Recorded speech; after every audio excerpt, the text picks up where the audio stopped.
Hello my ഹബീബീസ്, സ്വാഗതം. ഇപ്പം നമ്മളെ ഇന്നത്തെ പരിപാടി വേറെ ഒന്നുമില്ല. നമ്മളിങ്ങനെ ക്ലാസ് കഴിഞ്ഞ് ഇറങ്ങിയപ്പോൾ നമ്മുടെ കൂടെയുള്ള നമ്മളെ ഫ്രണ്ട് ഇതുവരെ മന്തി കഴിച്ചിട്ടില്ല എന്ന് പറഞ്ഞു. ആള് നോർത്ത് ഇന്ത്യനാണ്. പിന്നെ ഒരാളൊരു ആഗ്രഹം പറഞ്ഞാൽ സാധിച്ചു കൊടുക്കണമല്ലോ. മന്തി കഴിക്കാൻ പോയിട്ടുണ്ട്. എൻ്റെ ഇത്താടെ കല്യാണം കൂടാൻ പോയി.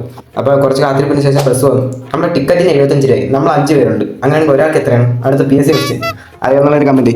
കുറച്ച് കഴിഞ്ഞപ്പോൾ തന്നെ നമ്മൾ മന്തി സ്പോട്ടിലോട്ട് എത്തി. അങ്ങോട്ട് നടക്കി. നമ്മൾ പോയത് വേറെ അടുത്തല്ല, നമ്മുടെ മന്തി മനസ്സിലാണ്. അകത്തോട്ട് കയറിയപ്പോൾ നല്ല തിരക്ക്. കുറച്ച് നേരം കഴിഞ്ഞപ്പോൾ തന്നെ നമ്മൾ സീറ്റ് റെഡി ആയി. പിന്നെ നേരെ കൈയും കഴിയും നേരെ പോയി ഇരുന്നു.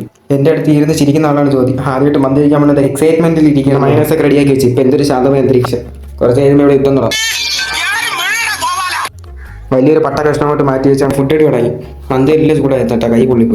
അതിനുശേഷം ചെറിയൊരു പീസ് അതിൽ പിച്ചെടുത്ത് ആ മന്തിയുടെ റൈസിലോട്ടിട്ട് കുഴച്ച മയോണൈസിൽ മുക്കി അങ്ങ് തിന്ന്. ആഹാ, അന്തസ്. ഫുഡൊക്കെ കഴിച്ച് കഴിഞ്ഞാൽ ഹയറായിരുന്നു.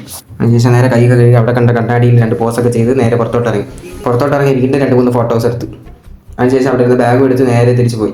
നമ്മൾ പോലീസുകാരുടെ എസ്കോർട്ട് കൂടിയാണ് അപ്പുറത്തോട്ട് ക്രോസ് ചെയ്ത്. പിന്നെ അമ്മയുടെ അടുത്ത് യാത്ര പറഞ്ഞ് നമ്മൾ വേറൊരു ബസ് പിടിച്ച് അതിൽ തൂങ്ങിപ്പിടിച്ച് നേരെ നമ്മൾ സ്ഥലത്ത് ഇറങ്ങിയതിന് ശേഷം തൊണ്ടയിൽ നല്ല കിച്ച് അതൊക്കെ ഓരോരോ വിക്സ് വായിച്ചു ചെയ്യുന്നു.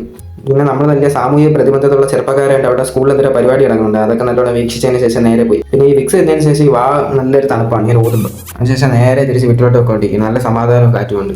നടന്നു പോവുകയാണ്, കാരണം നമ്മൾ ഇന്നൊക്കെ ഒന്ന് ദഹിക്കട്ടെന്ന് വിചാരിച്ചു. അതിനുശേഷം നേരെ വീടെത്തി ഇത്താണ് കല്യാണത്തിനുള്ള റെഡിയായി. അതിനുശേഷം നേരെ വണ്ടി കയറി നേരെ യാത്ര പോവുകയാണ്. പോകുന്ന വഴിക്ക് അവിടെ എന്തൊരു പള്ളിയിൽ ഒരു പരിപാടി ഉണ്ടായിരുന്നു. അതിനുശേഷം നേരെ വീടെത്തി വീട്ടിനകത്തോട്ട് കയറി. ഇന്ന് കല്യാണമല്ല, തലേന്നാണ്. അപ്പോൾ ഒരു ചെറിയ മൈലാഞ്ചി പരിപാടിയൊക്കെ അവിടെ തുടങ്ങി. നമ്മളതൊക്കെ നോക്കി നമ്മൾ കസിൻസ് എല്ലാവരും സംസാരിച്ചതിന് ശേഷം മൈലാഞ്ചി ഇടാനായിട്ട് കയറി. എല്ലാവരും ഓരോരുത്തർ മാറി മൈലാഞ്ചിയൊക്കെ ഇട്ട് അവസാനം നമ്മൾ മൈലാഞ്ചി ഇട്ടു. അതിനുശേഷം പുറത്തോട്ട് ഇറങ്ങി നമ്മൾ ബന്ധുക്കളായിട്ടൊക്കെ കുറച്ച് സംസാരമൊക്കെ കഴിഞ്ഞതിന് ശേഷം ഫുഡ് കഴിക്കാനായിട്ടിരുന്നു. നല്ല പൊറോട്ടയും നല്ല ചിക്കൻ മട്ടനൊക്കെ കഴിച്ചുകൊണ്ടിരുന്നു. അപ്പോഴാണ് മുകളിൽ നിന്ന് കിളികളൊക്കെ വിളിക്കണം. ഈ വീട്ടിൽ കിളി, ആട്, മറ്റ് സാധനമൊക്കെ ഉണ്ട് കേട്ടോ. അത് രാത്രി ഉണ്ടാണ്, അതും കാണിച്ചു തരാം. അതിനുശേഷം ഫുഡൊക്കെ കഴിഞ്ഞാൽ അവർ സംസാരിച്ച് കയറുന്നതിന് ശേഷം അവിടെ കണ്ണാടിയുണ്ട്. കണ്ണാടി പിന്നെ നമ്മളൊരു ഫോട്ടോ എടുക്കും. അതിനുശേഷം മൈലാഞ്ചിക്ക് ശേഷം ഒരുപാട് സ്വീറ്റ്സൊക്കെ ബാക്കിയാണ്. ആകെ ഇരുന്ന് തിന്ന് തീർക്കലായിരുന്നു നമ്മളെ ബാക്കി പരിപാടി. ഓരോന്ന് മാറി എടുത്ത് തിന്നു. അതിനുശേഷം നേരത്തെ മൈലാഞ്ചിട്ടപ്പോൾ കറക്റ്റായിട്ടൊന്നും ചെയ്യാൻ പറ്റിയില്ല. ഒരു വര മാത്രമേ ഇടാൻ പറ്റുള്ളൂ. ഇപ്പം നമ്മൾ 2-3 ഹൃദയങ്ങളൊക്കെ വരച്ച് വെച്ചേ.